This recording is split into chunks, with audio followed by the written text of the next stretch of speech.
So guys आज मैं आपके साथ स्टार्ट करूंगी क्रॉस मल्टीप्लिकेशन। मैं आपको दो मेथड पढ़ा चुकी हूँ which is substitution and elimination.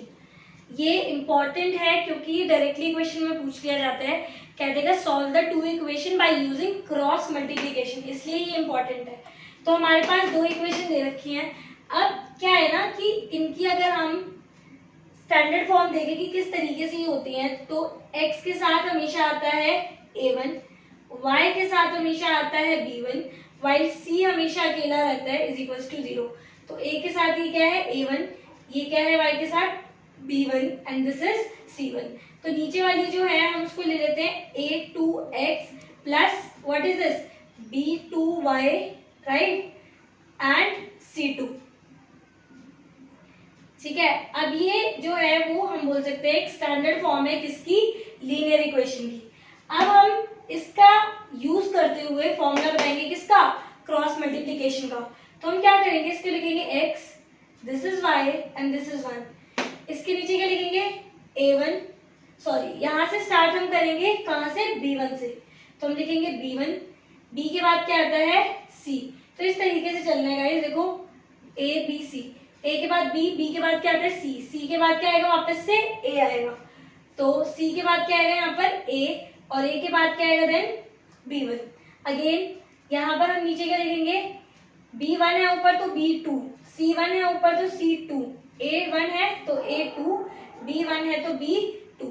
अब हमने क्या करना है, हमने करवानी है क्रॉस मल्टीप्लाई, इसकी इसके साथ और इसकी इसके साथ। तो हम लिख लेते हैं x अपॉन b1 की मल्टीप्लाई c2 के साथ, माइनस माइनस लगाएंगे बीच में, b2 की मल्टीप्लाई c1 के साथ इज इक्वल्स टू देन क्या है y की मल्टीप्लाई किससे होगी, c1 की मल्टीप्लाई a2 से। तो c1 multiply a2 minus c2 multiply a1, c2 multiply a1, last is 1।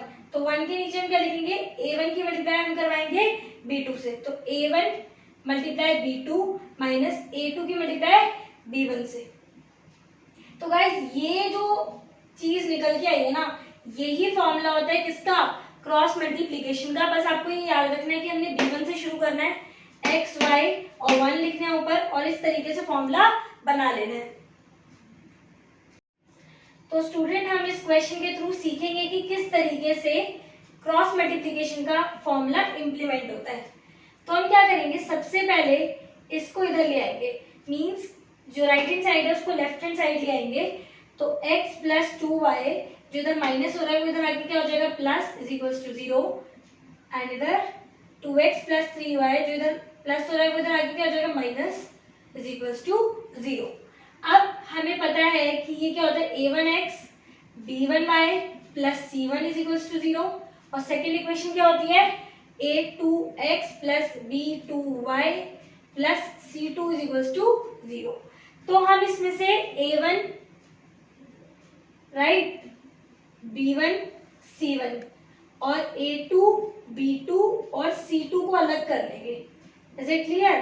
तो कैसे करेंगे हम देखते हैं। a1 के ऊपर क्या है x, तो इसके आगे कुछ नहीं तो 1 है, तो a1 कितना हो गया 1, a2 कितना है 2, b1 कितना है 2, और c1 के ऊपर क्या है 1, b2 के ऊपर 3 एंड c2 के ऊपर है -12। तो हमारे पास ये वैल्यूज आ गई हैं। इस तरीके से आपने वैल्यूज निकाल के रखनी है साइड में, क्योंकि ये आपकी चीज को पुट करने में काफी हेल्प करेगी। ठीक है, आपको बार बार इक्वेशन देख के कंफ्यूज होने की जरूरत नहीं है।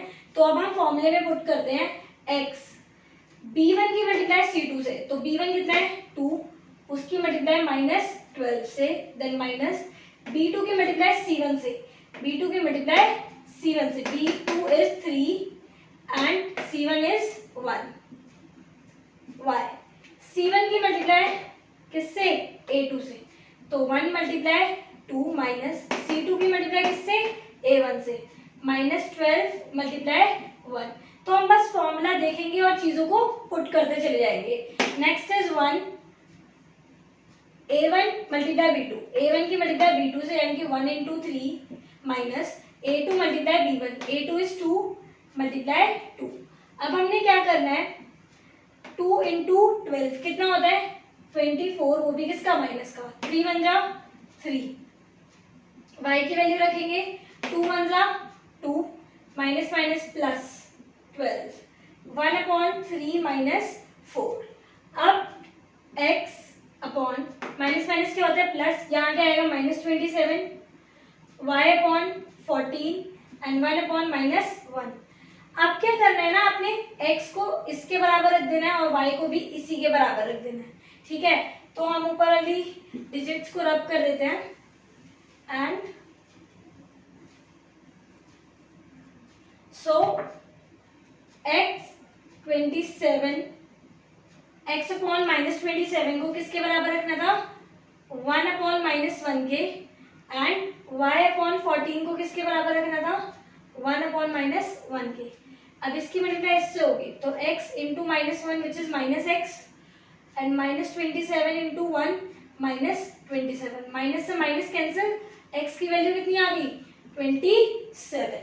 अब इसमें क्या करेंगे, y multiply -1 1 multiply 14, cross multiply हो गई तो y इंटू 1 -1। कभी भी ना दो साइन एक साथ नहीं आते, इसलिए ब्रैकेट लगाना जरूरी है। तो जाएगा -y/14, तो माइनस इधर चला जाएगा तो y की वैल्यू क्या आएगी -14, और इस तरीके से हमारे पास x और y की वैल्यू आ जाएगी। सो एक और एग्जांपल से हम समझेंगे क्रॉस मल्टीप्लिकेशन के मेथड को। एग्जाम्पल क्या है, 2x + 3y = 9, 3x + 4y = 5। तो जो भी राइट हैंड साइड है लेफ्ट हैंड साइड ले आएंगे, सबसे पहला यही स्टेप होगा। तो 2x + 3y - 9 = 0, 3x + 4y - 5 = 0। कभी कभार क्वेश्चन इस फॉर्म में भी दे देगा, तो उस समय कुछ राइट हैंड साइड से लेफ्ट हैंड साइड लाने की जरूरत ही नहीं है, बिकॉज सारी डिजिट ऑलरेडी यहाँ पर है। तो आपको देखना पड़ेगा कि डिजिट इधर तो नहीं है, अगर इधर है तो गाइस सबसे पहले ये स्टेप है कि आपको C1 और C2 को राइट हैंड साइड से लेफ्ट हैंड साइड लेके आना है। अब ये क्या हो गया, A1x B1y + C1 = 0, A2x + B2y + C2 = 0। अब हम A1 B1 C1 और A2 B2 और C2 को साइड में लिख लेंगे, राइट। सो हम देखेंगे कि A1 क्या है, A1 है हमारा 2, B1 कितना है 3 और C1 है -9, while A2 कितना है 3, B2 कितना है 4 और C2 है -5। तो अब हमने ये डिजिट्स लिखनी है, अब हमें इक्वेशन की जरूरत नहीं पड़ेगी। With the help of this हम इस क्वेश्चन को सॉल्व कर सकते हैं।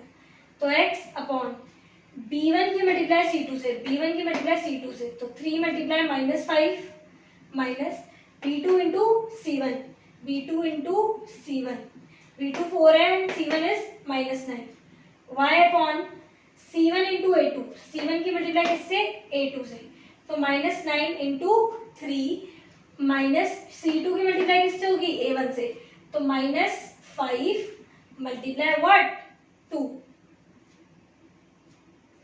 नेक्स्ट 1 में क्या है, 1/A1 into B2, A1 into B2, तो 2 into 4 minus A2 into B1, 3 into 3।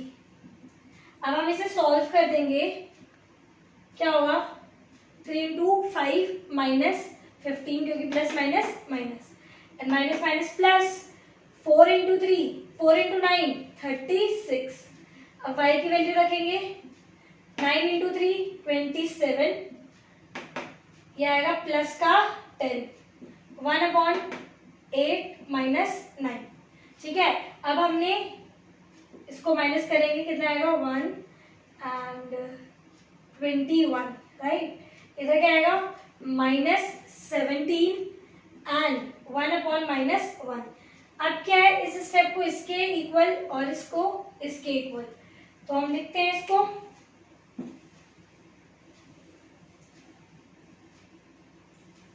so x/21 is equals to 1/-1 and y/17 -17 is equals to 1/-1। तो इसकी मल्टीप्लाई इसके साथ हो जाएगी और इसकी इसके साथ, तो ये आएगा x is equals to -21, और जब इसकी मल्टीप्लाई इससे होगी ये आएगा -5 और ये आएगा -17 माइनस से माइनस कैंसिल हो जाएगा, y की वैल्यू क्या आएगी 17। तो इस तरीके से हमने x और y की वैल्यू निकाल ली।